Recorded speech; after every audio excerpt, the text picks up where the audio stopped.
We are here and it is time. It's your boy, the coach. I'm in here today, and you know what? It's not about me today. It's not about my narratives. It's not about what I care about. It's not about what I think about the team. It's not even about how I feel about the team and how I feel about the coaching staff. It's about you today. This is your chance for you to click the link in the bio and get in here and have a conversation about whatever you want to talk about. We could talk about the draft. We can get into the Super Bowl. We can get into players, Brock Purdy, how you felt about the draft picks. We can get into OTAs, what we've heard thus far. How do you feel about Ricky Pearsall? What do you think about Brandon Ayuk and all of the news around his contract situation? How do you feel about us signing Jawan Jennings late? Us finally getting him to sign his tender. There's a lot of different subject matter to cover, and quite frankly, I'm ready to talk about it with you all. I just got off of our earlier show today. Many of you probably have already seen me there. And what I want to do right now is just figure out where we are as far as the transition is concerned. How do you feel about the season coming up? Do you feel like we're ready? I feel like that's a real question. Are we are we circling the wagons to push forward for another Super Bowl campaign, or is this finally us closing the window? Where do we stand with the money concerns, with our cap? Uh, I would love to know how fans felt about us letting go of certain players. You know, we lost Cleveland Farrell, we lost Eric Armstead, we lost Javon Kinlaw. We lost a lot of ancillary players on offense like Chris Conley and Ray McLeod, right? Uh, as far as our offensive performance is concerned, where do we stand when it comes to getting our offense on the right pace with our defense? And is our defense enough? Are we a defensively led team still? Is it time for the offense to take over? So I'm ready for you guys to come in here. Volume's a bit low. We're gonna turn it up. We're gonna turn it up. So hold on, let me go ahead and see. Guys, let me know if my volume is straight. I'm in here right now, checking the audio now. Seems as though that is straight right here.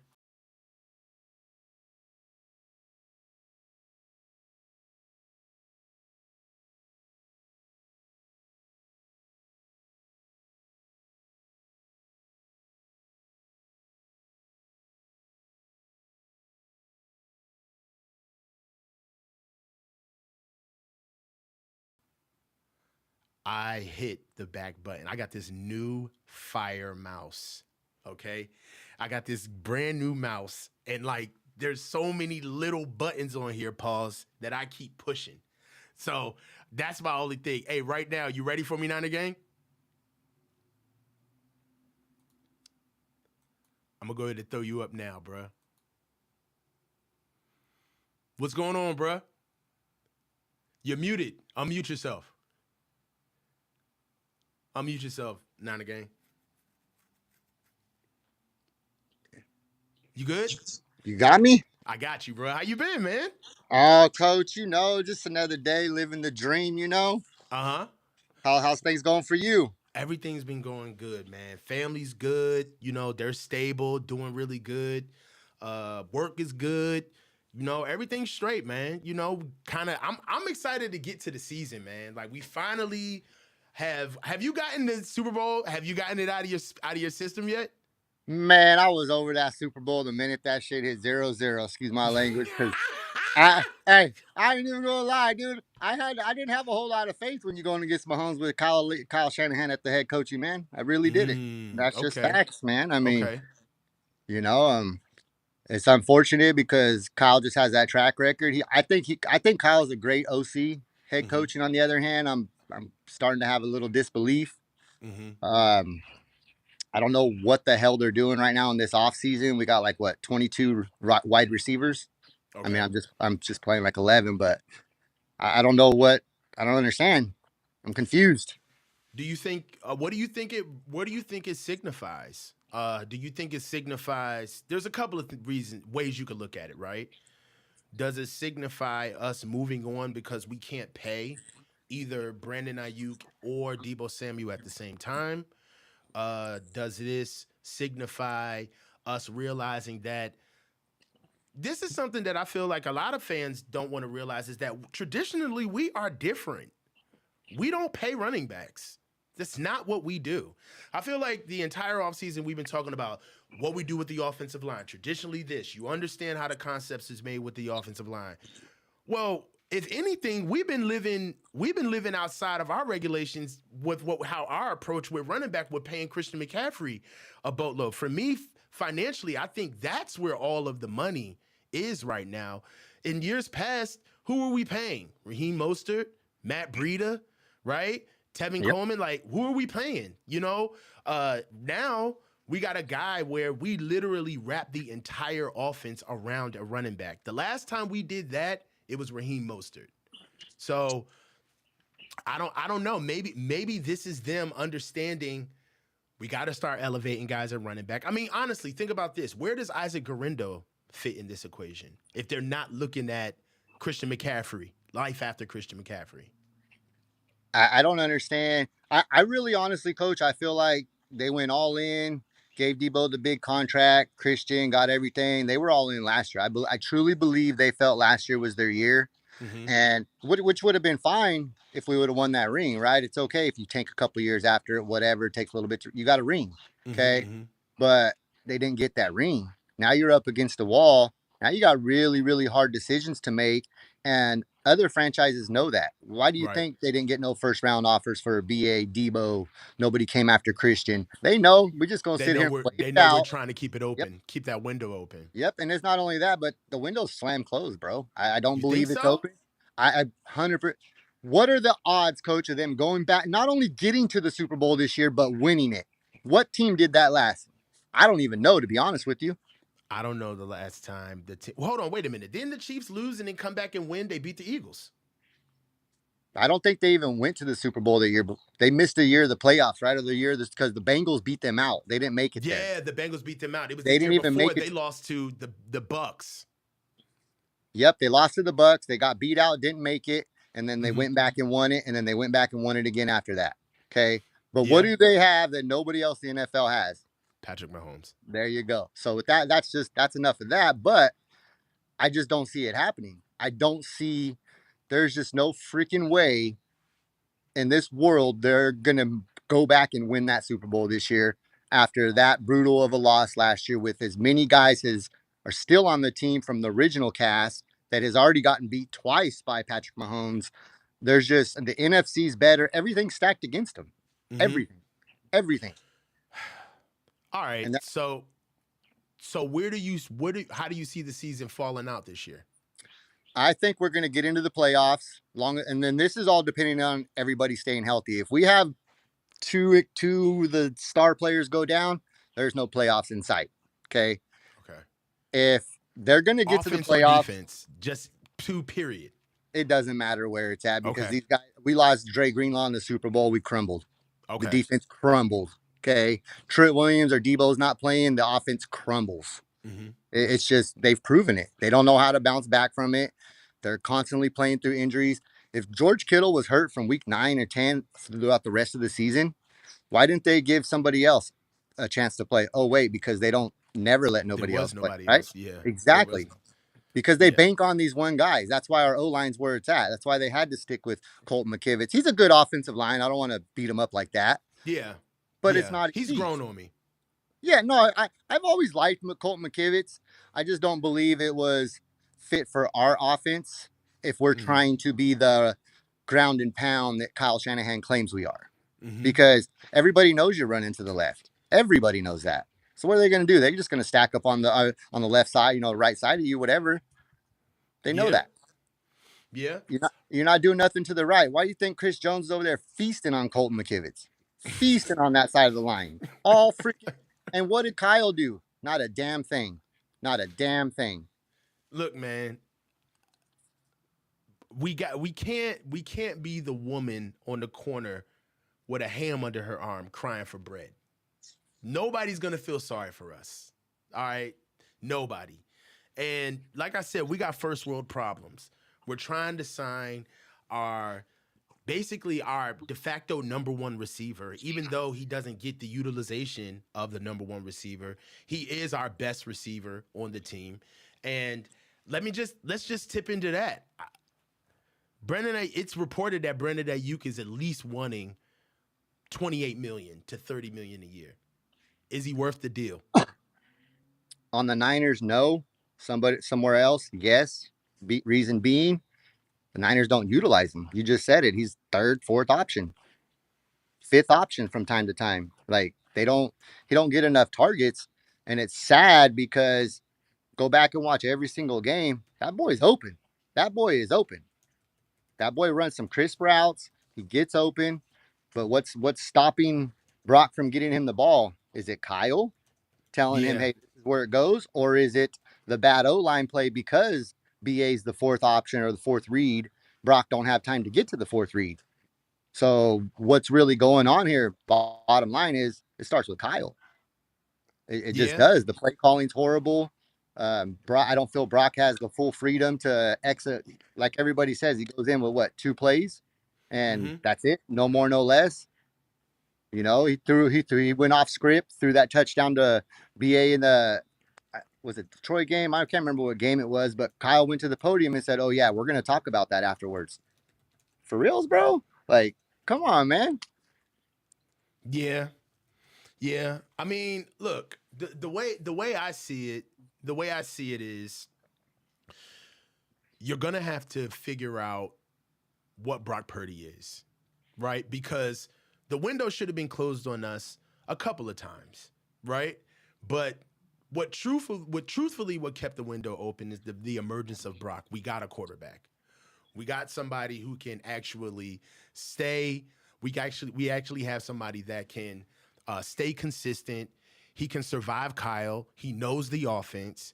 And the best thing for us right now is just trying to figure out how better can he get? Because as good as Brock is basically going to answer a lot of questions on our team, on offense and defense, whether we know it or not. Dude, Brock single handedly saved Kyle Shanahan's job, I do believe. His whole career, I believe. Because Hell yeah. If Brock wasn't what he was, I mean, just think about reality. Like, where would we really be? We would either be A, playing with Trey Lance, which nobody really knew that was a, not saying Trey Lance was bad or anything, but he needed to grow. He needed to develop. Okay. Mm-hmm. There would have been some bad years. There wouldn't have been a Super Bowl appearance last year. Right. Definitely.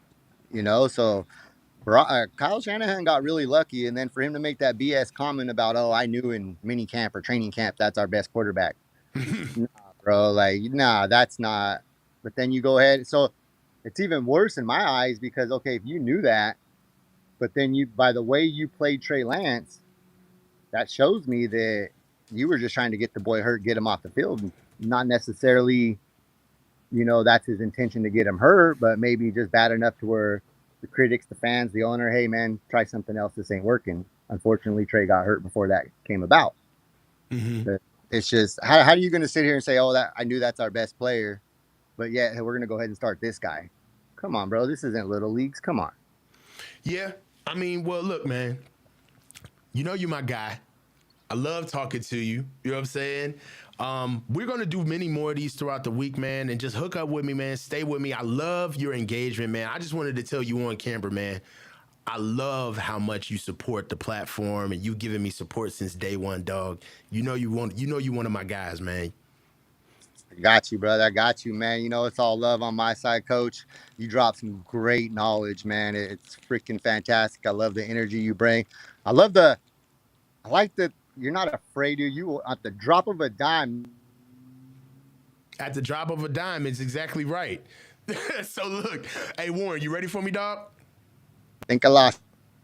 Hold on, you still there, Nine again? All right, hold on real quick. Warren, I'm gonna throw you up. Unmute yourself, bro. What's good, man? What's good? What's good? What's good? How you doing, man? No, I'm pretty good, pretty good. Hey man, I'm usually good with name recognition, man. I ain't never seen you around, bruh. Man, I just be here and there. I'll keep up with the 49ers. Okay, okay. How you doing, man? What you got for me today? Shit, nothing much really, but I just think we'll make another run. But you don't know how that playoff gonna shape out though. How you feel about us? How do you feel about the season, man? We got a pretty tough season coming up. Speaking of the playoffs.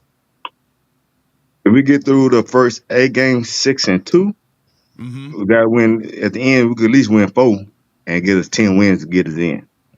All right. That's So, how you gotta look at it. You get 10 win, get you in. all right. So, put it like this: out of the games that you see us play this year, right? Let's throw up the schedule. Out of the games that you see us playing this year, who do you think is going to give us trouble? First of all, I'm gonna put you on the spot right now. What's your season prediction for us this year? I don't really have no season prediction, but it's just like if we can win 10, catch on fire at the end, Mm-hmm. we can win that Super Bowl. That's all I'm looking at right now, bro. Just I know it's gonna be a tough schedule, especially in the middle where we play Dallas, Kansas City, and somebody else. I forgot who we We played got after that. Dallas. We got Dallas October 8th. I mean, we got Dallas October 27th. Then we got KC right before them. We got a bye right after we play Dallas. So in that 4 week span, we got KC, Dallas, a bye, and then we got the Bucks and then Seattle. Yeah, that's a little tough little stretch right there. How you feel? How you think we're gonna open up this season, man? We got the Jets coming in. The Jets we usually open up good against the Jets, gets on Monday night, Mm-hmm. but I think we'll do good, on the first Monday night. But playing against Robert Sala though, that's a very good question mark right there. He know our offense. Yeah, defensively we got to show up against them too, man. What you feel Right, like? right. What do you feel like we're gonna give you guys? What do you think we're gonna give each other on the linebacking core without Dre? You feel? It's a- Do you feel like Devondre Campbell is gonna make it to the 53 and start? And how do you feel about D Winters and Jalen Graham with two guys that we drafted that are coming into their second years? Do you feel as though that you feel like Devondre Campbell, with him being a shell of himself since 2021, coming out of Green Bay, he's already came out and said that he was utilized the wrong way. He hasn't been used the right way, and that he's happy to be here. And I'm calling Cap. I'm calling well, Cap. it, I don't know. So how do you feel? Do you think D Winters and Jalen Graham should be fighting to take those jobs, or no? yeah, it should be fighting. Yeah, you got to in football it's all about competition. If Mm-hmm. the best man win the competition, no matter how you play football. Say you played to try to get the starting position. You play that. If you don't get the starting position, go ahead and sit back. You know what I'm saying? If you don't, go get cut. You know what I'm saying? You're playing for a job. You know what I'm saying? Right. So, do you think we Can got the they? same caliber of Can, defense coming in next year? it's gonna be tough. It's gonna be tough. I think Kyle gonna really. I think I think we're gonna be good. Can we be great without Greenlaw? It's gonna be Mm-hmm. tough. He's gonna be out for a little while though. He's gonna be out for a little while though. But When you got him coming back, because I got news for you. When do you yeah. think he's coming back? Achilles, oh man, that's gonna be tough. At least the middle Mid. All right. So hold on. So we got after the we got bye the week. Jets week 1, right? All right. We got Minnesota week 3. I mean week 2. We got the Rams week 3. We got New England week 4. Stop me. When you think Dre gonna be back? We got Carolina week 5. We got Seattle week 6. We in October now, Warren. We That's got what I'm saying. I give him right there. I give him right there. so you give him October, October. November. Right. October. Right. She'll be back. Yeah. You need to take some time off. 6 weeks, six to I eight need to weeks. hear this in the chat though. Like, how do you guys feel? What's the over under on when Dre Greenlaw comes back? Or does Dre come back at all this season? I think he can come back. Are we prepared for that? Are we prepared for Dre Greenlaw missing the entire season? Or does anybody feel like that's actually possible? Or is It's that, possible. or is something wrong if that happens? It's possible he missed the whole season though. It's possible.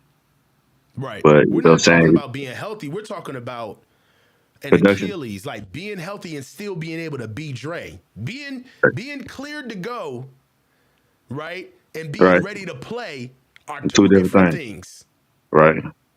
right? Right. So, I said hey man, let me know how you feel. it. Woo! That's that one. Great. Greenline, one of my favorite players, man. One of my favorite linebackers. Look, He like the Mike Tyson out there. Trying to knock yeah. you out. So we Yeah. got guys saying after the bye. Daryl A says after the bye. Okay. We got to see. They, Big Dad says come back by week 8. Now we're not talking about being cleared to go, y'all. What we talking about is being cleared to. If we talking about ready to play. but they say he'd be good by week 1, but I wouldn't get him out there on week 1 by training camp. No, Hey man. at least the bye week. At least give him the first few weeks, Okay. 8 weeks. Yeah, Hey if he man. be cleared by week 1, but you still got to go through a little go through the grind. You know what I'm saying? But at practice, but I don't think he gonna be ready for it on week 1. That's you putting that mug out the window. Yeah. Dad says Dre will not be full go this year, but I think he'll be able to come back. He'll be able to come back to play. Then, all right. Hey man, your best ability is availability. Right. But you go get him out there, you be get hurt again. So if you get hurt again, so what's the deal? Hey man. Hey bro. It was good, man. Love the support, bro. I'ma holler at you, bro. We'll get All up, right. man. Talk Got to you, you, got bro. you, got you.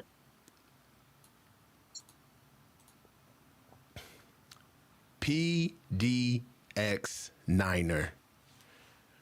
Look, this is one of probably like the best chat guys that I love. Every show, he has so many great comments. He challenges me often, which I love, but I have grown to really respect your point of view. PDX, how you doing, bruh? Oh, I think you're muted, man. You're muted. You're muted.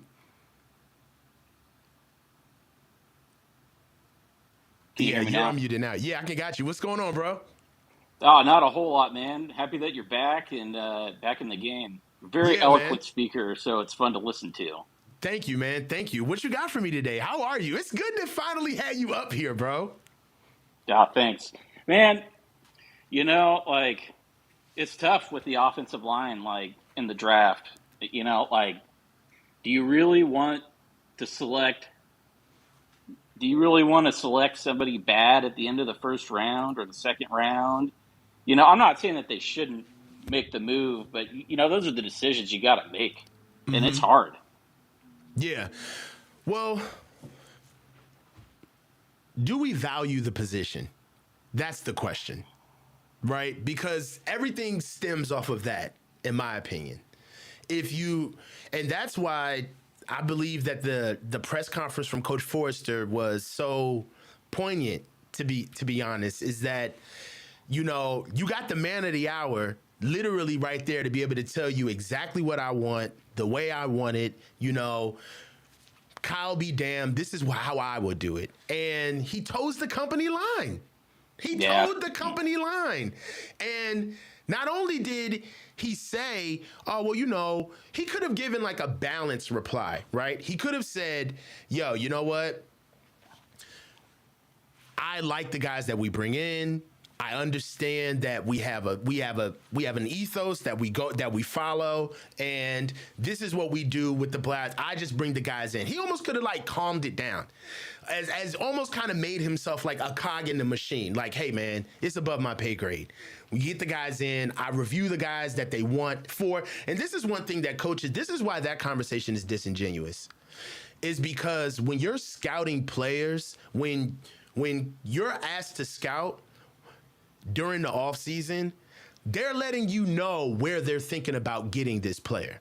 There's no ambiguity on am I looking at a 5th round pick or am I looking at a 1st round pick? Like no, like they're letting you know this is the pool of players that we want you to pull talent from because we feel like they're going to be available during this position of the draft. So for him to double down and say, not only am I okay with it, but I like getting players later in the draft because you tend to bust on players early on. It's like, bro, come on, man.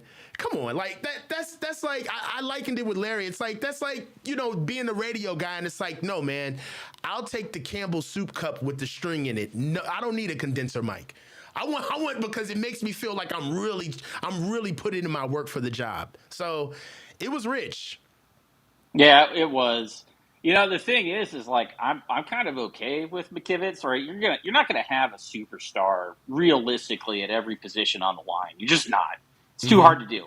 I mean, the Mm-hmm. Eagles put a lot of resources in it, and they still didn't win the Super Bowl, which is fine. But man, having a scrub at center and a scrub at guard, it's like you're just making everybody on the right side terrible. Like Colton McKivitz could probably compensate if the other two people are at starter level, right? They Mm-hmm. can't be backup level. They can't be bad. Is Mm-hmm. what it is. Like, and to not get a first round center, like that's if you go back and you look at the first round centers that are drafted, they're all good. I mean, they're all superstar players. It's like, why wouldn't you do that? Yeah. It's I feel like for them, there's two schools of thought. There's the confusion over the reality that they're ignoring, or you can realize when people are just gaslighting you, Yeah. right? And you can also understand like, all right, the truth is that they had to go get a receiver because they're trying to figure out who they're going to get rid of, whether it's BA or Debo. And what they really wanted to do is let the market tell them who they wanted to get rid of based on the compensation packages that they got for either of the two. And I'm under the impression that the league is a bear market where they start understanding like, no, we're not going to bail you guys out and give you this crazy package and put you guys exactly where you need to be right back in the season. We'll wait. We'll let your books get cooked. We already saw what you did with Eric Armstead. We already know that you got to pay this guy on top of Jawan Jennings didn't even help the Niners out by having his tender signed before the draft, right? So No, we yeah. already know that there's influx there. We're not saving you. We're not saving you. So when you see that, that's why I believe that Ricky Pearsall got picked up because they were already getting ready for the impending trade or movement of either Brandon Ayuk or Debo Samuel. And for us, we're kind of looking at the team more of an organic fashion where it's like need equals price. Like we need this, we need to go get this. So styles make fights, and like I said, I want to be able to see how they bear out this year's team. But to be fair, they made it to the Super Bowl with this offensive line. Yeah, that's So true. for all of the trinkets, and we can have we've been granted 2020 vision in hindsight because of the fact that they went to the Super Bowl and they actually showed the fact that, oh man, well, Colton McKivitz didn't look too good on this rep. Oh, Spencer Burford missed on Chris Jones. Oh man, Jake Brendel really didn't do his job. But we're not even understanding that we don't even have that conversation if they don't even make it to that point, right? It's almost like the troops looking at people argue. You know what I'm saying, in America, Yeah. where it's like, you guys get the freedom just to argue. So in that sense, I feel like we're in a wait and see mode. Yeah, what I really wanted them to do in the draft with the first, especially with the first round pick, was try to fleece one of the more incompetent teams for their first round pick next year. Like the Raiders or the Panthers or something. Like, hey, dangle it out there and hope try to upgrade it a little bit. Mm-hmm. Try to get something a little bit higher up because I mean I think the cold hard reality of it is that you're not going to get a Trent replacement with anything but a top 10 pick. I Yeah. just think that's true. Like You you're just can't buy not. those. You can't buy Trench. You got to grow them. Yeah, So, yeah, and yeah. what are you going to do? You have to find a way to get into the top 10, and you have to find a way to do it without giving up every single other asset that you have, which is a tall order. Yeah, well, Good things are luck. going to get hairy, man, especially for us fiscally. If you start looking at all of the voided years that we have on our cap, it's pretty ridiculous. Right now, we're probably sitting at almost if I'm reading this correctly, we're almost sitting at about maybe 5 to 7 players that all have voided years past 2028. So Oh yeah, it's we're gonna be paying for these guys for a long time. oh But go ahead, bro. oh yeah. I was gonna say yeah. It's a lot too. It's not a small amount, and Mm-hmm. like there's some strategy with it too, right? Like a contract that you sign today is less valuable 3 years from now, just due to contract inflation and salary cap inflation. So a dead cap today is not the same as a dead cap tomorrow. But part of the game that they're playing is saving money now so that they can win now, and eventually it gets large enough where you have to pay that price, and that's where we're at. 100%. Hey, PDX, you're my guy. Please keep holding me to task, man. I love your comments, man. You are one of the few guys that keep me. I always look for you in my shows, bro. So, hey, come back on the next one, bro. I want you to be a regular, man. I'll be on. I'll be on. I'll talk to you, bro. All right, peace, man. All right.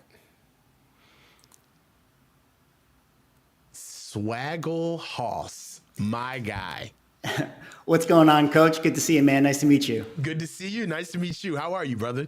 I'm good. I'm good. Hopefully, it's not too echoey in my room right No, now. no. You're good to go, Okay. man. I like the background, man. What are those? What you got back there? Oh yeah. Well, I have a YouTube channel myself. We talk about comic books on our side, but Okay. it's 2024 now. Nerds and jocks, it's all the same It's now. all the same. It's all the so same. Everybody pushes the same record button.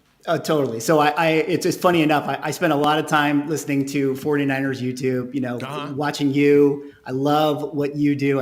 Every time you're on other people's shows, it's always my favorite version of their shows. Thank you. Thank Yeah. you.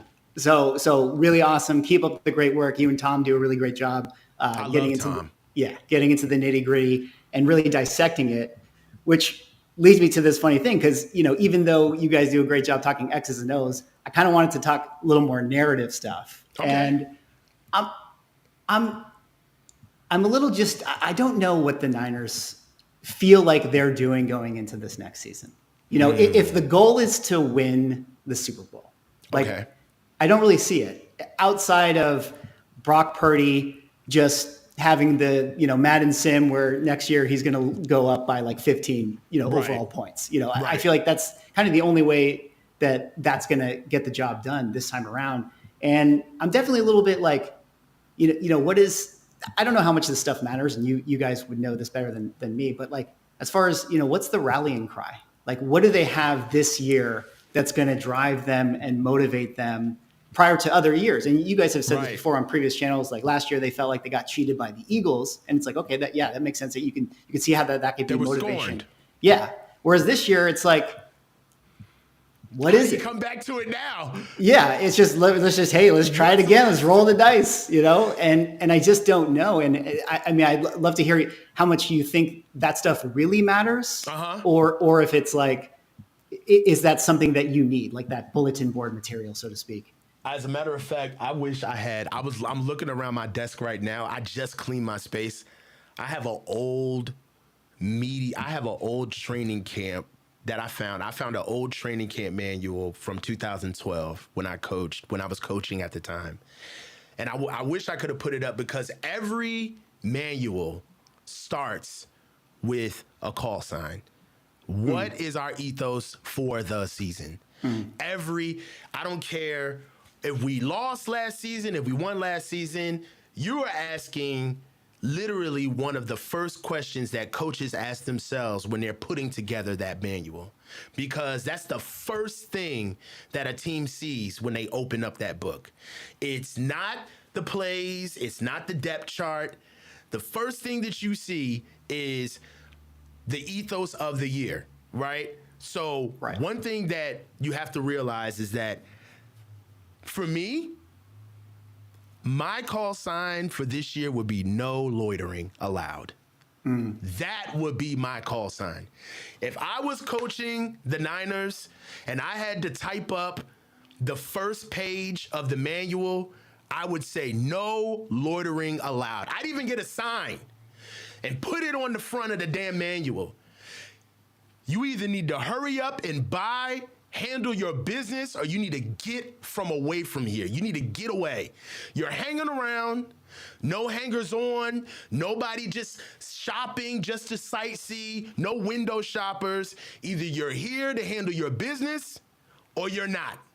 So for me, it's quite easy, because I feel like that short sentence right there, or that short word, those short words really encapsulates where we are right now. We're loitering. We're loitering around greatness. We're loitering around fame. We're loitering around attention. We're loitering around fans. We're loitering. We're just hanging around, not getting shit done. So really, they need to go finish their breakfast. They need to go get the deal done. And there's a difference in there's a skill in finishing, right? There's a skill in finishing. Everybody has been in some endeavor in their lives where there is a start, there's always the middle, there's the point where you're too far you don't feel like you're gonna go ahead, but you're too far to turn around. Okay? There's a bridge that you gotta jump over with a couple of missing planks because there's risk involved. And then right when you get the inertia and you got the minutia of how things are moving, it gets harder. And you're gonna have to learn how to finish. Because right when you get in the middle of the suck, the first thing you do is you look for patterns. How can I get comfortable in this? How can I still be in this and still move forward, but still keep some sense of normalcy? But you gotta empty the tank. And you can't care about when the finish line is. You got to go into the dark. And that's their problem. They care about being seen. It's how they look when they're losing. They're looking in the stands. They're not looking at each other. They are way too cool for school. And I'm telling you, I saw it when we beat the Lions. And they had something with the Warriors, where they all went courtside. Everybody went in the back, had their own monogrammed jerseys. And I was like, dude, they didn't even win anything. They didn't even win the Super Bowl yet, right? Jed York gets up there and starts giving up all of the origin stories about, I remember when, and this is our draft strategy, and this is what we do to win. And quite frankly, the season would have been a success even if we lost to the Lions. He said that. Yeah. Financially, that's what they're thinking, for sure. Come on. Yeah. So for me, we're loitering. We're very happy where we are, right? We're the super senior who's hanging around in the parking lot after school. You don't belong here, kid. Go to college. All right? You're a big fish in a small pond, and the big pond is where the Chiefs are. Yeah. Because they're the ones who hold on to the scrutiny. They get told that they're not good enough. They get told that the receivers aren't catching anything. Chris Jones is holding out. They got to wait to pay this guy. They lost Tariq. They'll never be the same again. They got to change their whole offense. They're handling championship business. And you know what we're doing? Keeping a fucking window open. Yeah. That's what we're doing. For sure. It's, as another Bay Area team, I don't know if you ever pay attention to the San Jose Sharks, but they were the perpetual stay in the playoffs, be good enough to kind of be there, but never get it done. And it was great for them financially.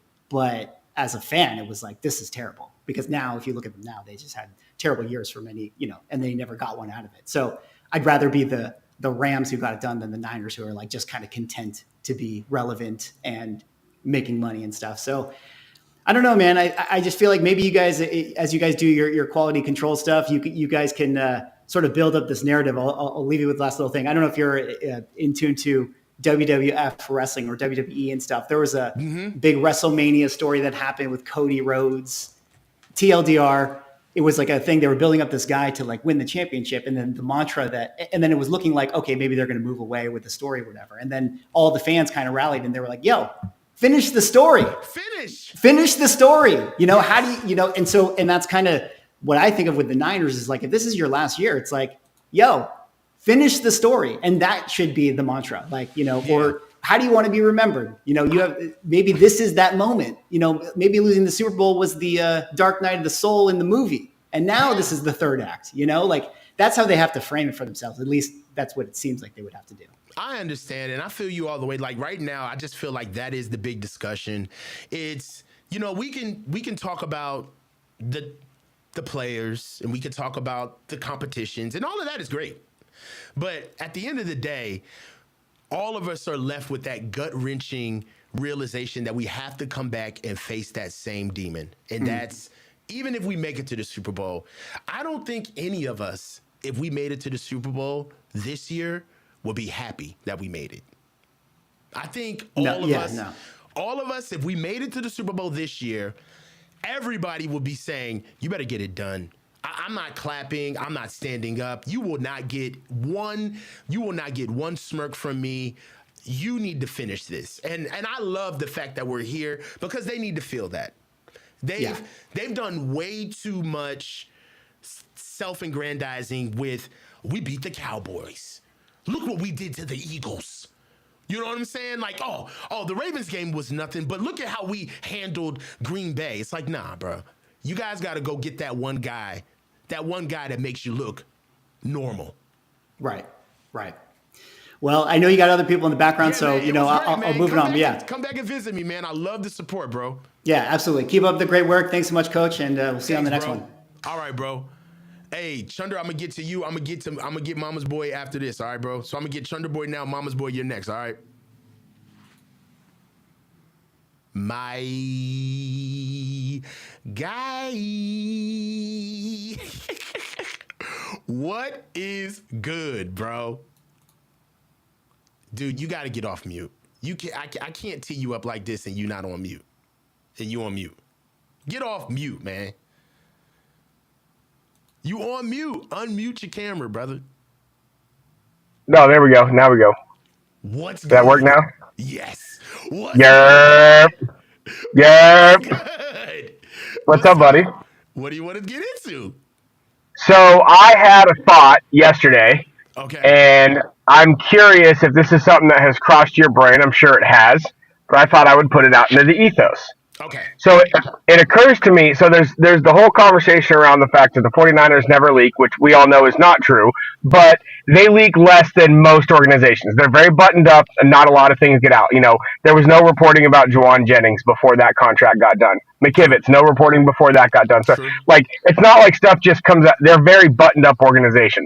So I wonder, do they just not have the kind of intel? Because it makes so for an organization that's buttoned up and that's smart, and I think that they are.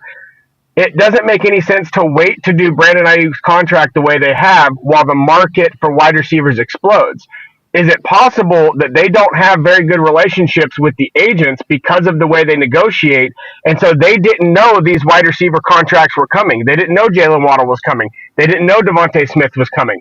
They didn't know some of these wide receiver contracts were coming up, and they've now put themselves behind the eight ball because the way that they negotiate is not only hard on the player, it's hard on the agent too. Have they burned some bridges potentially? And so now they don't have the necessary information that they need to be ahead of the market, and that's why they're constantly behind the eight ball. I think for me, in the inverse, for me, it looks like if anybody's communicating, it is the receivers. I believe that the running backs, they messed it up a couple of years ago. If you remember, Christian McCaffrey, Josh Jacobs, all of these guys were trying to get paid a couple of years ago, and they let the cat out the bag that they had a group chat. I thought that was incredibly stupid to talk about that, because I think that it's good business to do it. Business gets handled in a lot of different ways, and you'd be surprised how close certain organizations are and how far apart certain organizations are. I think that it's contextualized. It's not always every organization is going to just share with another organization how contract negotiations are coming, because there's different extenuating circumstances involved, right? We could be a competitor of yours, right? We don't want to let you know exactly what's happening with us because you may have a player that is in fact better than the guy that we have, and we're trying to hurry up and get this deal done, right? You never know where their floor is on how they're negotiating with based on the other players that they've paid on their teams, right? If anything, I will say, Chunder, that this helps Brandon Ayuk tremendously. Him waiting and being able to see the receivers get paid, him waiting, especially the other shooter drop, which is Jalen Waddle. Which Jalen Waddle is, in my opinion, he's not on the level of Brandon Ayuk. I don't think he's as good as him. So I do feel like the Niners, in a sense, maybe not them waiting, but in a sense of them waiting for what they want to hear. They probably were Yeah. getting the information, but maybe hubris sets in and you feel as though that I hear what you're saying, but there's somebody that's going to come along and give us a favorable deal because we've done this in the future. I will say that it's getting to the point right now where it's inevitable. I don't think that Brandon Ayuk or Deebo Samuel are going to make the whole year through. I don't think that's going to happen. Sooner or later, especially after that, especially now that we're past the June 1 designation, you could see Debo get moved. I don't see Brandon Ayuk getting moved just for the simple fact that that's a twofer. I'm getting the player. Well, it's really three ways that you're kind of getting screwed if you take Brandon Ayuk. Anybody who takes Brandon Ayuk is going to have to really want him. Because think about this. Whoever they go to, Brandon Ayuk is going to get traded for compensation. That team is going to have to give up compensation, right? Then they're going to go ahead and bring Brandon Ayuk in, and they got to pay him. He still wants his deal. So whoever gets Brandon Ayuk is going to have to really be hot to trot for him. And I just don't see a lot of teams who want BA, because the dirty little secret is that BA is a fringe number one receiver for the type of money that he wants. And I don't think that he wants to hear that, because as far as him being a receiver on our team, he's far and away the best receiver on this team. But when you start asking for certain type of money, all right, then we have to scrutinize you on the level of the compensation that you're asking for. So if you want 25, 26 million a year, maybe 24, then we can look at you as Brandon Ayuk, who is our best receiver on our team, who's going to block, and we have equity in him, and we deserve to have, he deserves the deal that we're going to give him, and we'll keep running it and give him another one. But when you start forcing the issue, and BA has forced the issue, he's been very Yep. talkative during this entire endeavor, and that has hurt him. I don't think that it helped him for him to talk about just how he feels about his worth on the team. Because what happens is that nobody cares about somebody complaining about why they haven't gotten their $30 million. I'm just sorry. That just doesn't hit. All right. And what happens now is, instead of us talking about what your worth is to the team, we're talking about you. And now we're saying you don't deserve this money because of what you said that you think you deserve. So I feel like he's put himself into a corner by reaching out publicly, getting on social media. Nick Bosa didn't do this. You didn't hear a peep from him. He just got paid. Fred Warner didn't do this. George Kittle didn't do this. They just got paid. So for me, I just think that the Niners are going to have to see exactly what compensation they can get for Debo or BA as the season arises. And right now, in my opinion, I think that BA is going to get signed, but it ain't going to be for no $30 million. Mama's boy, you ready for me, bro? Yes, sir. My guy. What's good, bro? What's up, Let man? me take the bat off your face. Let me take the bat off your face. Hold up. What's going on, brother? Not much, man. I tried this once before. I don't know if you remember, and I couldn't get my I Oh, was it trying was on my you and your phone. wife? Was you and your Yeah, wife? I remember yeah. that. I'm on her computer now, so she's at work. So I was Oh. texting like crazy. I said, "You got to get me right." What's Coach going on, on, a bro? call in. How you doing, man? I'm doing good, man. Blessed, man. Just moving through life, man. Happy to Yeah, talk about Niners, man. What's going on? How have you been, man? I'm good, man. Work today. Just a little background. I'm in North Carolina. Been a Okay, what Niners part of North fan. Cac, man? Been a 49ers fan for a minute. 51. I got the tab on me. Okay, okay, okay. I see Yeah, you. so I love talking about the 49ers. I'm a fan, man, but I'm also just a football fan, period. Mm-hmm. So whatever you want to get into, All right, I'm so look, let's get into these camp competitions, man. okay. Who give me now or never on these upcoming players. Okay, I'm gonna give you a list of players that have either been with the Niners for 2 to 3 years, possibly four, who are fringe guys, right? Who should be either on the field or they gotta go. Shape Okay. up or ship out. All Okay. right. So I'll play a game with you now or never. All right. So Drake Jackson, now or never. Now, You think he gonna do it now?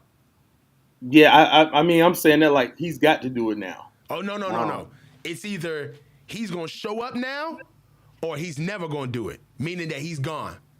So now or never. Do you think Drake Jackson is going to find his way on the field and have a consistent role this year? Or never? He got to go. Never. All right. All right. No. No. Ronnie Bell. Now or never. Never. Too much bought in this year. Never. Okay. No. Okay. Okay. I'm giving a little bit of why I'm saying what I'm saying, but No, you can explain. You don't gotta. You go ahead. Go ahead. Give me your reasoning. I just think with Persall, he's like with his skill set and with Cowan, I watched him in college, and I think that's something we haven't had. I think this Mm-hmm. he might be what we was hoping Danny Gray was going to be. Right. And from the little bit, I know OTAs is like really not even preseason, but it seems like he's already showing like some natural ability. I think Danny can stretch the field, but I don't know if he'll ever be what Kyle likes in his receivers as far as like do a little bit of everything, and I can depend on you. Okay. Okay.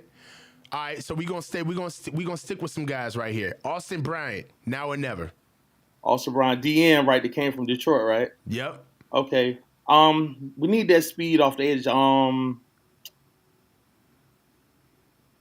Now, Okay. Okay. Nick Sakale. never, Okay. Robert Bill Jr. now, Okay. Kalia Davis. never, All right. Braden Willis. never. I think Mason Pline gonna surprise. I know your guy Larry talks about him a lot. Kruger. We need that size. We need that something we haven't had in a minute too with that. I think Pline might get that spot quick, and Latu might be never too. Okay. Okay. I was about to go. I was just about to go to Cam. I was about to go Hey, Cam Latu. Cam hey, Latu. hey, bro. We're like, I want to see the Niners do some stuff they've never done. That's what's kept us from 2 rings because you gotta let some people go that you might not be comfortable letting go, Mm-hmm. but it's time to show up. We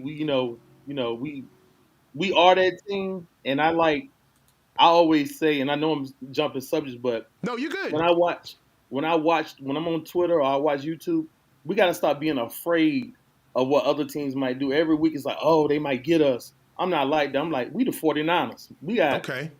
if you don't have, a legacy on your team, you might not have no team. We got a legacy on this team, but it's time. It's time. And I'm ready for us to, I defend them to the end, but I also say when we trash, I'm honest about them. When we Yeah. do some stuff that I'm like to go back to the Super Bowl, I didn't blame that on Colton, Brock. I said the play calling when we was down there.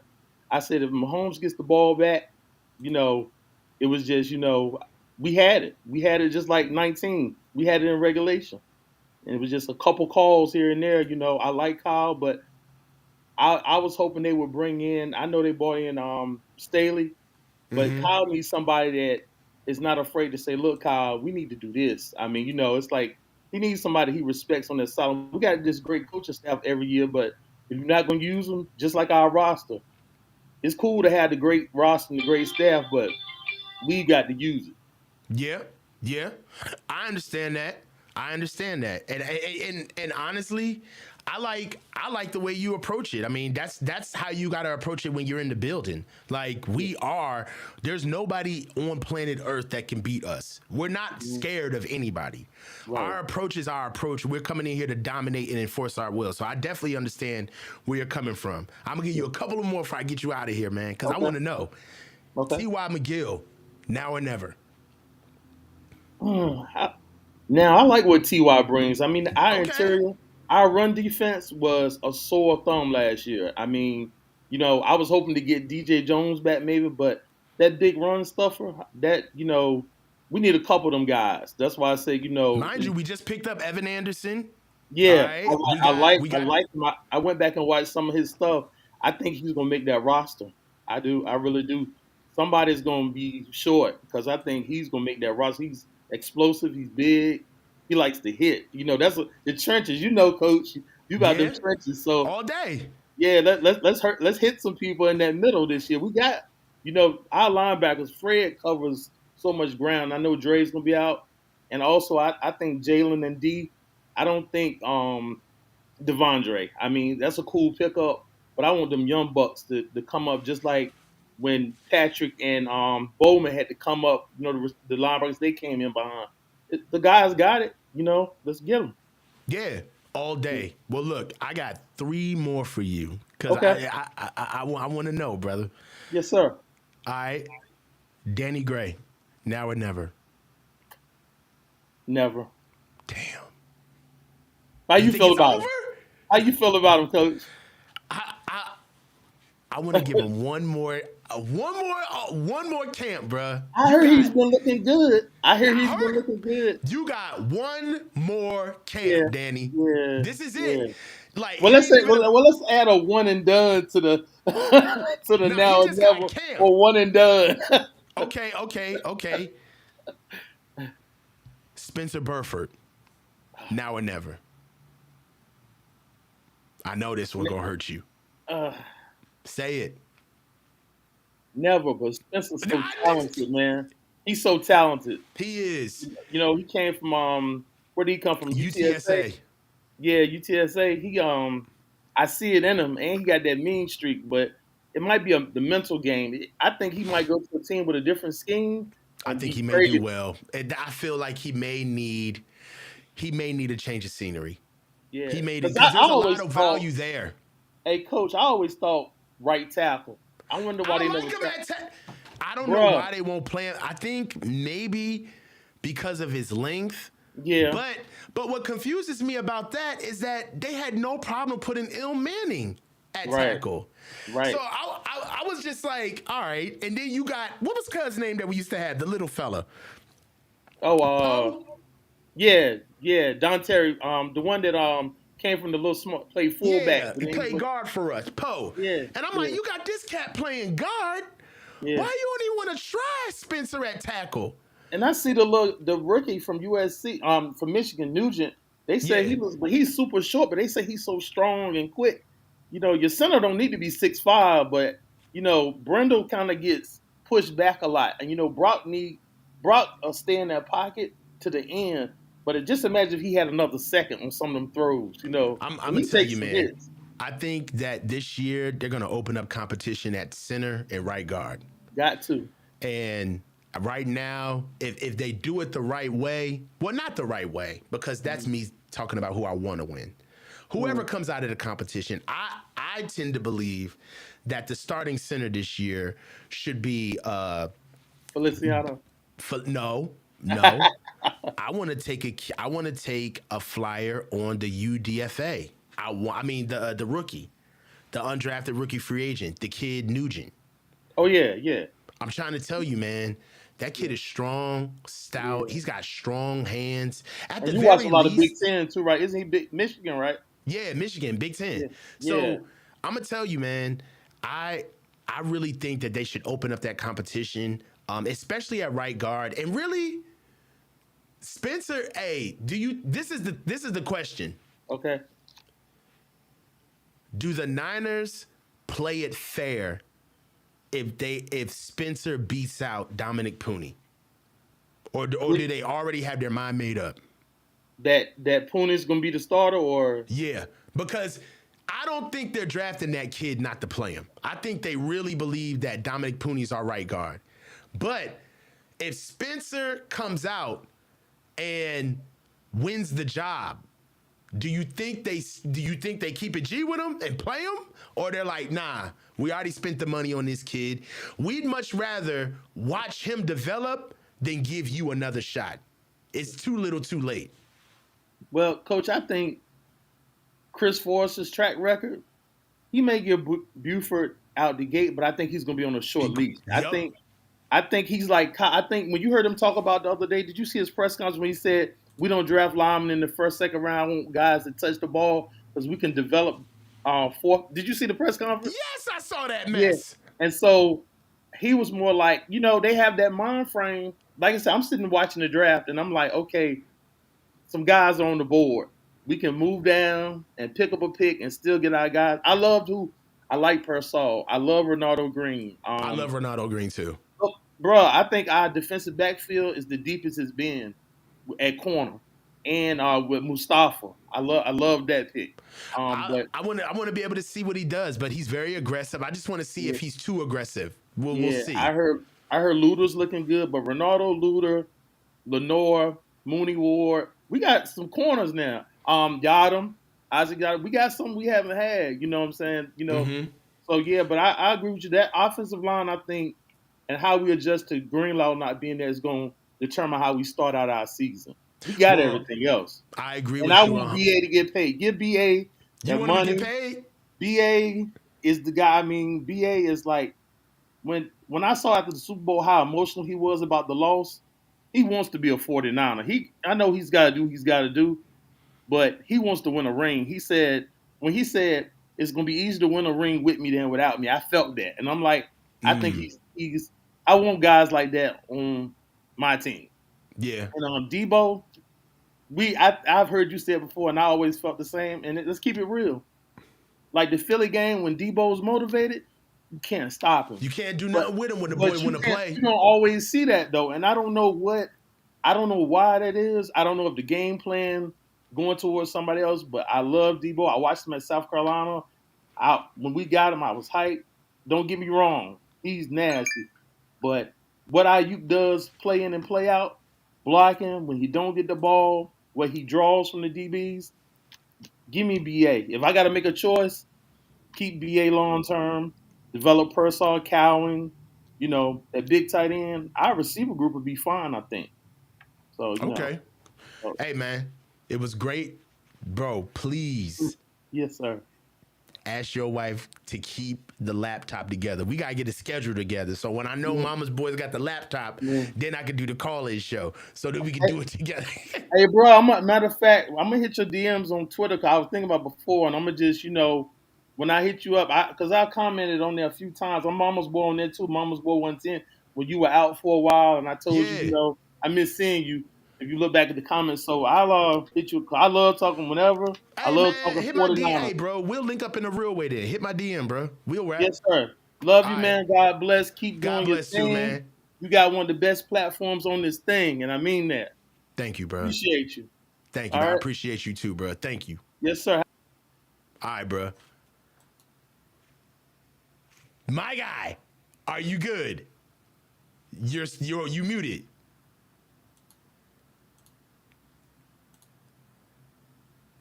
You good? You're still muted, bro. Unmute yourself. All right, there we go. There It's like we has a go. delay. When I hit the button, it has like a delay, man. It's not my fault. It's technology. I promise. No, you're going through progressions like Brock Purdy. Take a second. Okay, just take a second and read the receiver first. They're not That's always going to fair. be open, Brock. That's fair. Let's go. Go ahead. So what I missed, man? Sorry, yeah, my phone overheated. But anyway, so the second part of what I was saying about like with the agents and the relationships and stuff like that, because I've heard a lot of talk, over the years from different people that say like one of the most like underrated aspects of running a team is the relationships that you build outside of the organization with other teams, with agents, and things like that. And so the second part of it that made me feel like maybe the 49ers don't have a great relationship with a lot of these agents and agencies is in the draft. So Mm-hmm. we constantly, as a fan base, complain about them either reaching on guys or like totally like valuing. Like, for instance, I was a big proponent of Cam Latu. I am the one who is probably going to be very wrong when I said that Cam Latu I thought was going to be the heir apparent to George Kittle. Turns out, probably not the case. Probably Um, not the case. so, but even I thought 3 was way too high. He was like a Okay. fourth, fifth, even sixth round. Like even somebody like me who thought he was, a good prospect. What are you doing picking that guy in the third round? So it just seems like there's a disconnect between the organization and how they value players that are not on their team. I understand there's a bit of an issue with how they value their own guys, and that's their own value system.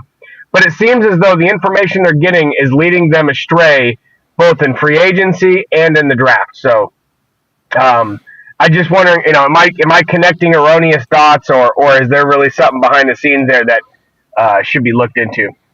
No, I just feel like there's a lot of turnover. There's a lot of turnover with the Niners, especially when it comes to front office endeavors, especially like moving around the team. They've lost a lot, man, and it's not just coaches, man. They've lost Martin Mayhew, Rand Carthon, and now they've just lost Adam Peters. That's a lot of process. That's a lot of that's a lot of backdoor relationships. That's a lot of Rolodexes that are leaving that building. And you got to be able to supplant that. You got to be able to make sure that it's there. I mean, one of the things that I joke about all the time that you and I have talked about ad nauseum is when I'm on my Fire Kyle rants, I talk about intellectual property. You know what I'm Yeah. saying? I talk about being able to know that one of the reasons why fans and probably people in the building would never think of even moving on from Kyle is because he's just had so much built-in process in that building. He's shown them so many ways how to move in the new NFL. They just don't understand that organizations steal intellectual property all the time. When you get fired from a job, the first thing they tell you to do is leave that laptop here. Like, we want all of that. And we want the email, and we want the credentials, and the whole nine. So it's possible that right now the Niners just has a couple of employees who took their laptops home with them, and they're sitting there with some processes that they need to rebuild, some processes that they probably need to optimize. I know that they took two interior positions and uplifted them for the GM position, essentially with taking the college scout and the pro scout, uplifting both of them in the place of Adam Peters to be able to supplant that. But that's still not time on task. That has Yeah. no feel, right? You may know how to look at players. You may know how to understand the league as it comes to as it pertains to scouting a player and seeing what they are. But have you talked to another heartbeat on the other side of the phone? Like, where are the cocktail hours that you're going to make sure that you smooth over and keep your face abreast in all of these league organizational events? Like, people don't understand, like, 99.9% of an organization has nothing to do with NFL Sunday. It is Yeah. all geared up to the game.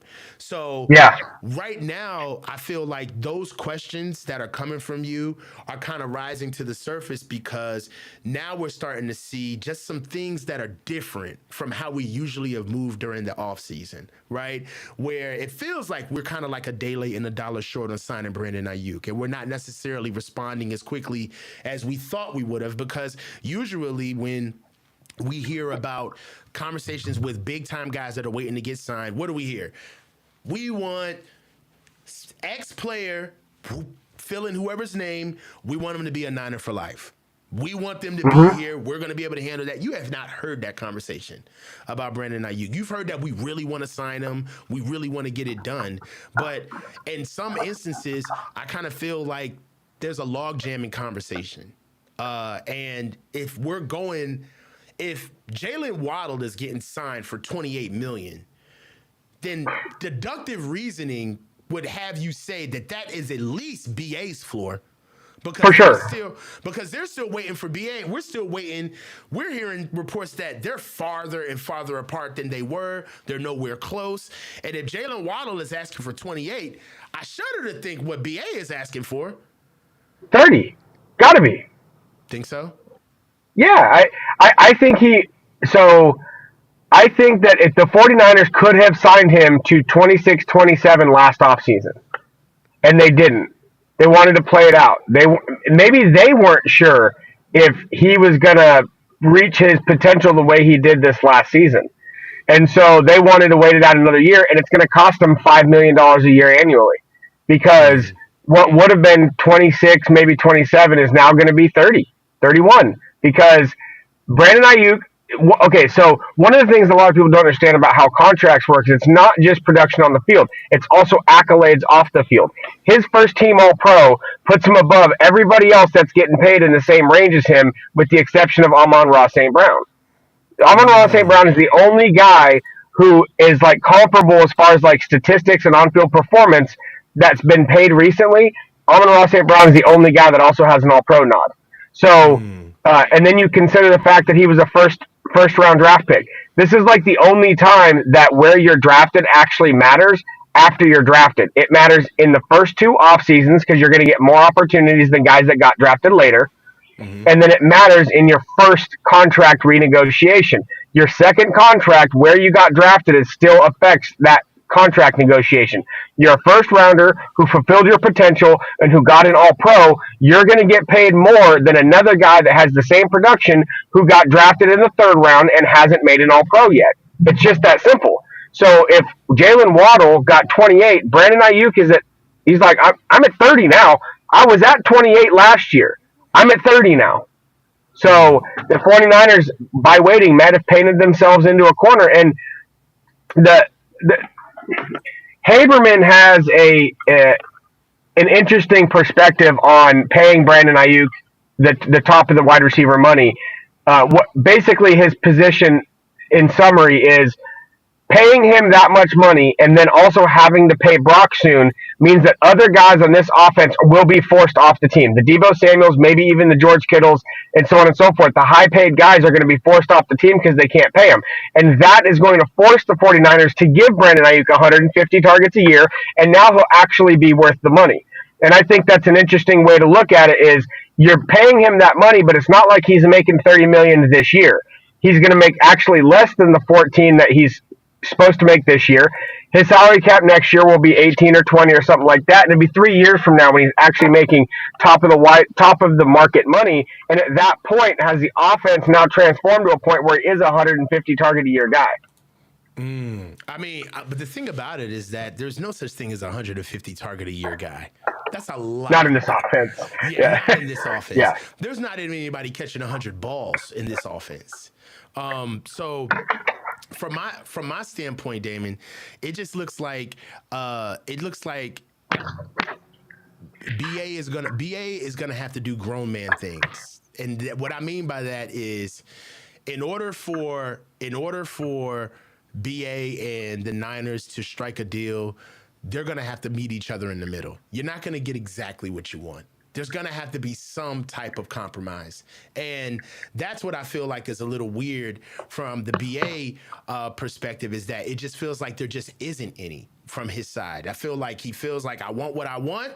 I'm going to get paid my rate. And if not, move me. And I hate to say this, but in certain ways, you would almost expect that from a player in his position that's been to the Super Bowl already and they've been to multiple NFC championship games. Like, that's another thing that counts too, is that guys are necessarily asking for money because I feel like they've kind of gone through the competition gauntlet of what the NFL can offer, and it's like I've been to a Super Bowl, I've been to the playoffs, I've already been the number one team. I know what it's like to have everybody say that we're the best. Now I need to get paid. I'm not playing for a Super Bowl anymore.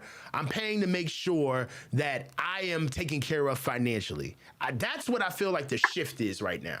And Yeah. really, one of the reasons why I think BA should get paid, and should get paid is a completely different ballgame for the money he gets paid. But the reason why I think we should pay him, whatever that deal that price tag is that as far as the core is concerned, BA is pretty much the youngest, last homegrown guy that we got that hit in the first round that is going to give us a second contract. Like if we move on from BA, that means that the floor of the core is Deebo Samuel.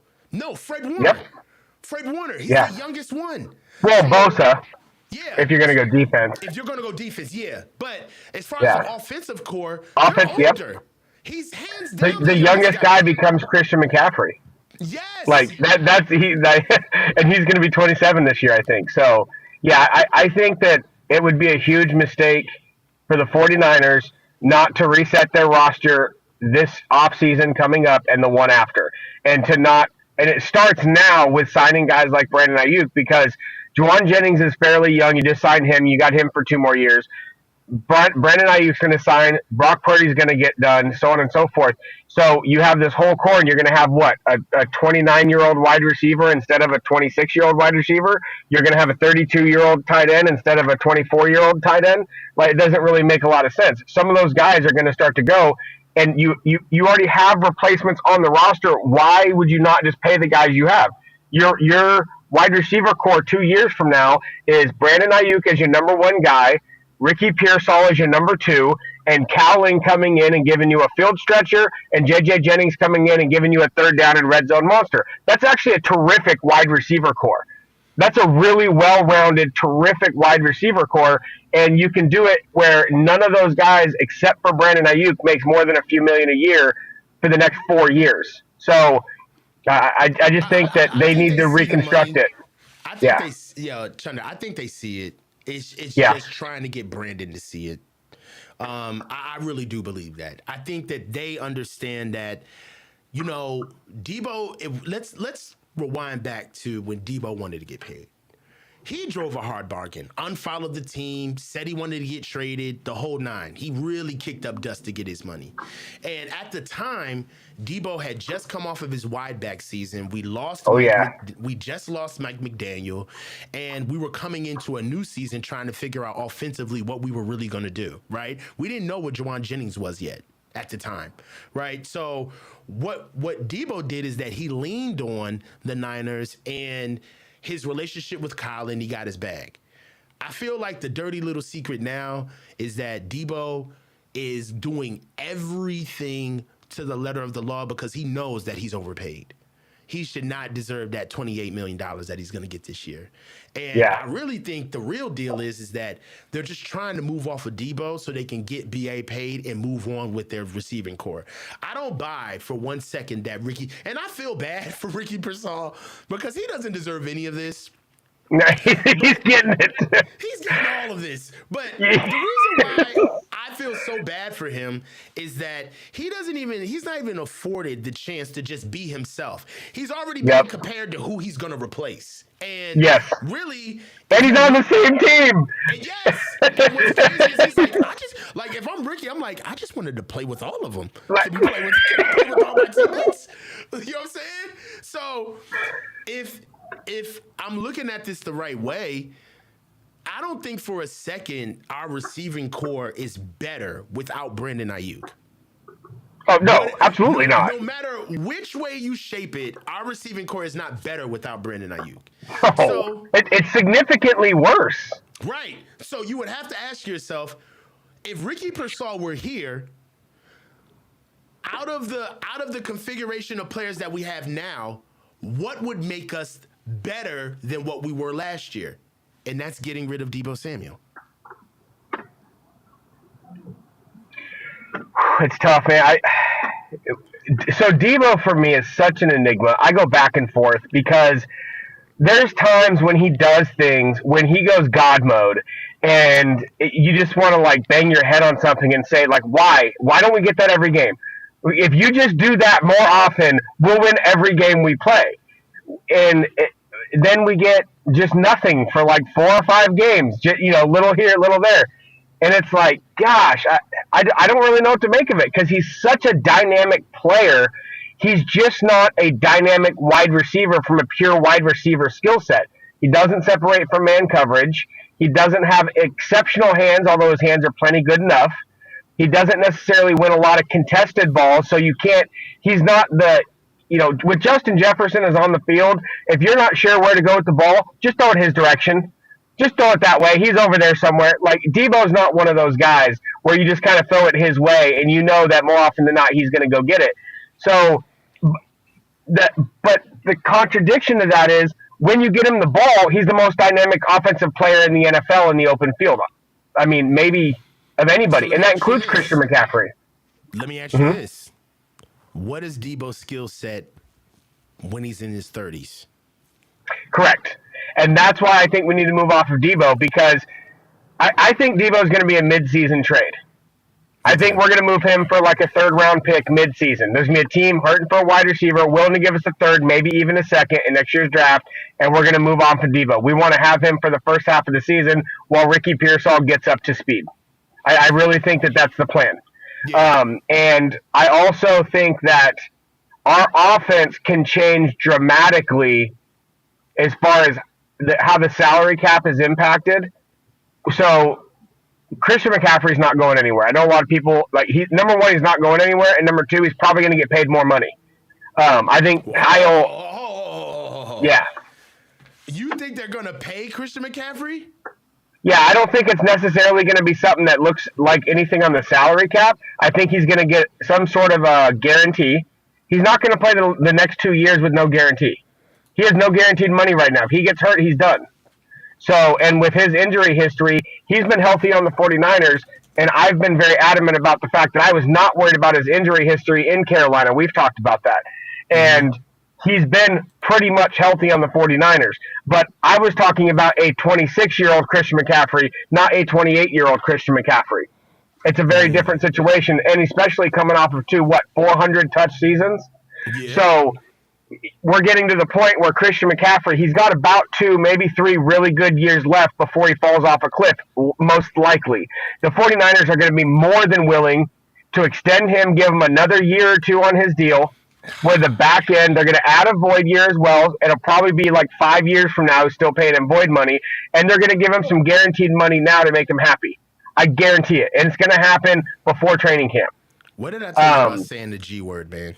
That's fair. Yeah, you did say that. All right. I just think I think it's going to happen. So the offense is going to shift dramatically because the critical thing for me is there's really 2 positions that are the critical thing on whether or not this offense is going to consistently be a top 5 offense moving forward or if it's going to fall off some. Okay. The 2 positions are center and tight end. I don't think people understand how critical our center and our tight end are to the run game. And I think that a lot of people don't even know that the center makes all the protection calls and so on and so forth, not the quarterback. So if those 2 positions can be upgraded, or at least if Kittle doesn't fall off a cliff, then your offense is going to continue to be really good as long as Brock Purdy doesn't regress. And there's no indication that he will. All right, so where do you see Brock coming in at the end of the year? Coming into this year, where do you see Brock coming in? I think it really depends on. You talking like statistically, or like? I'm not. What are you asking me? Do I think he'll cut? Are you asking if he's going to improve this year, or are you asking me is he statistically going to be better? Statistically, is he going to be better? And wrap it up. I got Brother Bob coming on. Okay, so I think that he will statistically be better, and there's really only one reason I think so. I think he's going to have 60 to 80 more pass attempts this year, maybe as much as 90 pass attempts. That's a good more call. this year. He's going to have more opportunities. Kyle's going to give him a little bit more because I think he's earned the right to say, like, I can handle a little bit more than what you're giving me. Uh huh. But the reason I think is because if the 49ers, I think, were like dead last year in pass attempts or something close to that. If he moves only to like 15th in the league, literally middle of the pack in pass attempts, Mm-hmm. that's 98 more pass attempts. And now Brandon Ayuk is a 130 target guy. And now Ricky Pearsall has an extra 20 targets. And now there's an extra 20 targets for Juwan and an extra 15 targets for Kittle and so on and so forth. So I do think the possibility is there. In Atlanta, Julio Jones got 203 targets, 129, 150. Like, so it's not that this offense doesn't have those targets there, but we just don't have Julio Jones. And so Kyle Shanahan's not going to force feed the ball to any of these guys.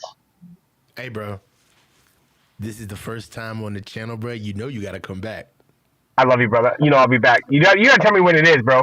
I Hit got me you, a bro. I'm text gonna or hit something. you. I don't know why. It don't come up in my notifications, so I got yeah. Cap. I'll talk to you later, I'll be bro. here I'll every talk to you. time. All right, bro. See you, buddy. All right, bro. All right, take care. All right, bro. All right, man. Hey, so we got my guy. Brother Bob. What's good, Bobby? You're muted. Unmute yourself.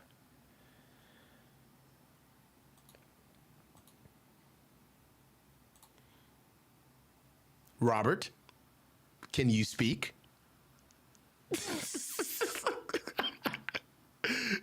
Unmute it, Rob. Hold on. Everybody found a way to unmute it, man. All right? So let's do a little bit of technical wizardry right here. Look for an icon. Oh my God. Hey, son, Bob is a wild boy, dog. Hey, so look, I'm gonna try to. Eric Wallace want to come in. Look, I'm gonna end it here, and we're gonna get another call-in show every Saturday, guys. So I'm gonna come in with that mute be killing him. I know. So look, every Saturday, guys, I'm gonna try my best to come in and do a call-in show.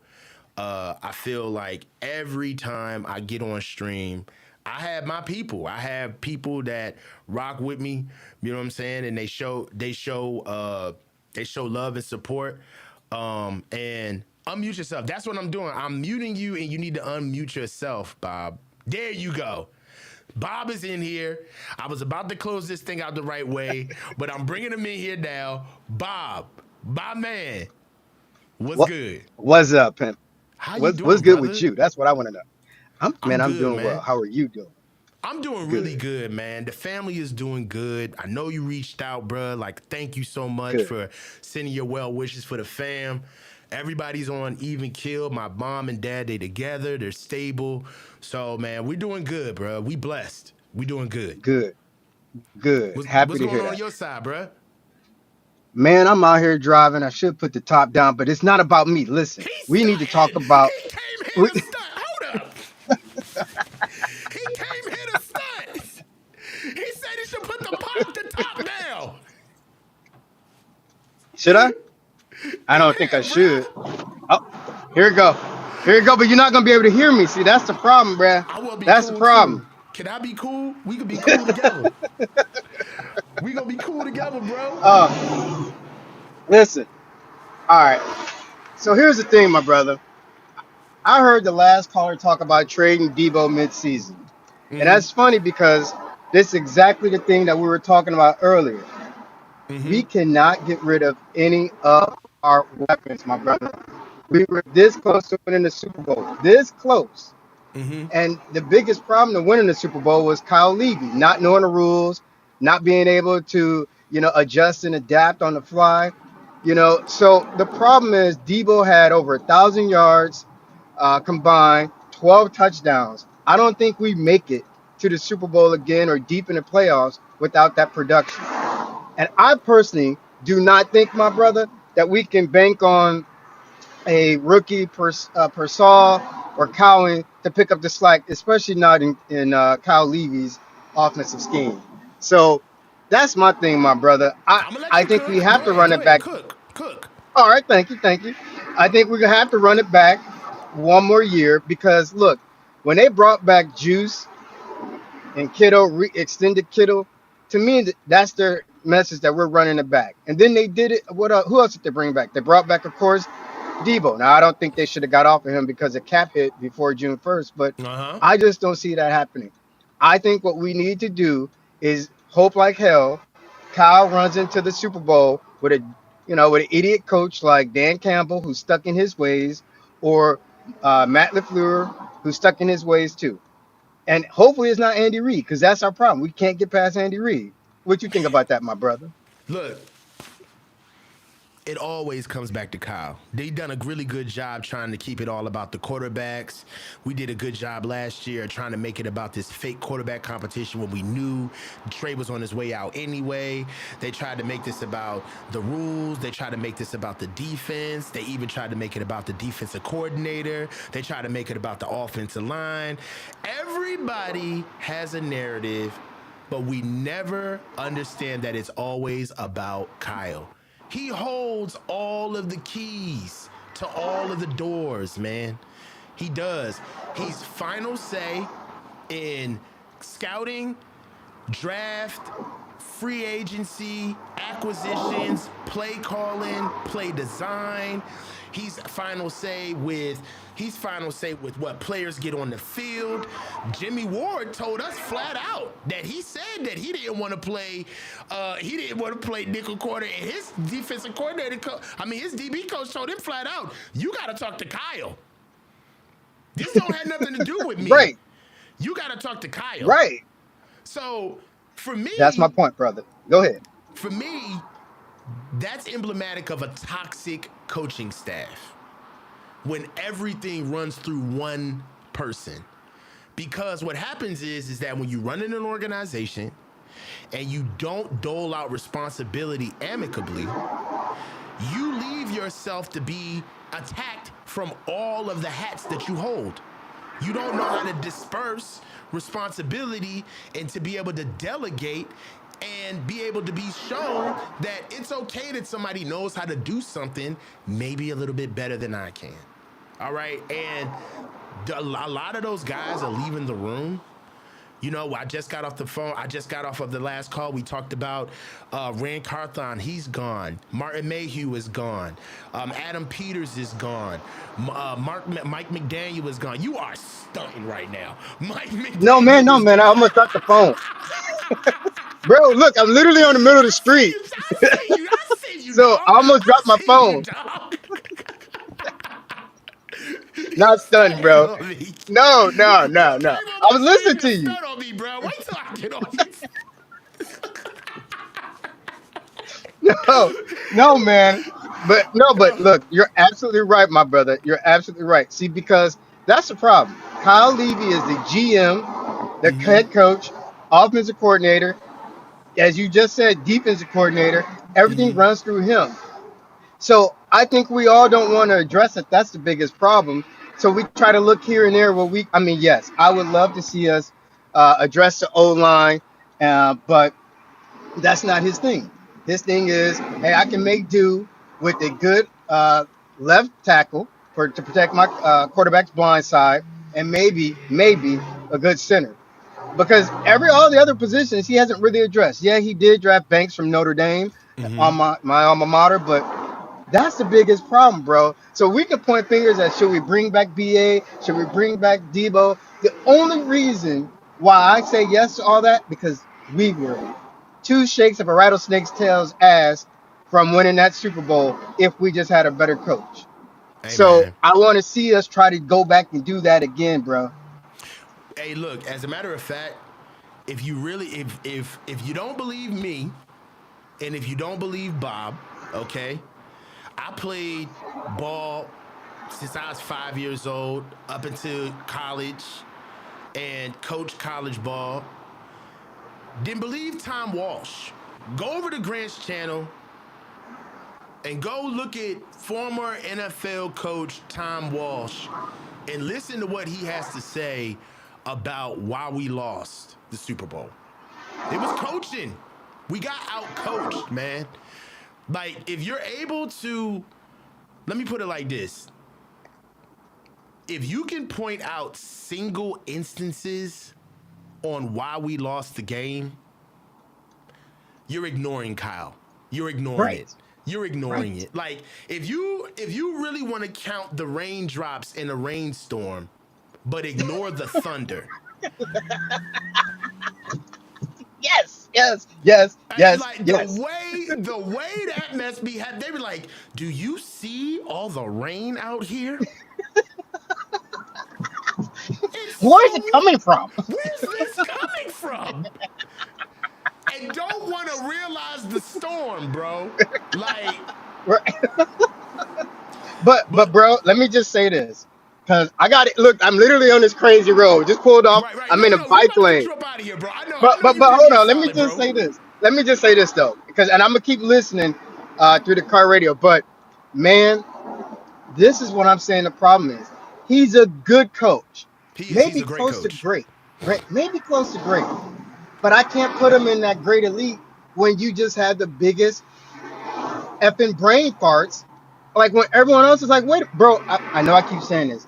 I was at that first Super Bowl with Jimmy, and I'm like, bro, because I went to the NFC Championship game that same year, and I'm like, well, shit, we just ran the hell out the ball. Most Mm-hmm. shit broke records. Jimmy threw it 8 times. And I'm like, okay, I expect to see not the same, but more of that in the Super Bowl. And I'm sitting in the stands like, what is going on? Like, what is Mm. going on? And then when that one play with Kittle, right before half, got called back for offensive PI. It is what it is. I'm like, all right, we're gonna come out and run it down their throats the rest of this game. We got up 10. I'm like, we're gonna run it down. And I'm like, bro, what are you doing? What's Yeah. going on? He So gets in anyway, his own man. way, man. And what it is really is that sometimes I don't know. Like I guess, and I'm not gonna do this because I'm gonna have you on the side of the road for another 30 minutes. But the question I will raise before I close out our conversation, and you can answer it on our next call-in show, is Kyle Shanahan getting better or worse? Oof, oof. Everybody All else right. gets assessed. Yeah. He's no Yep. better. Yep.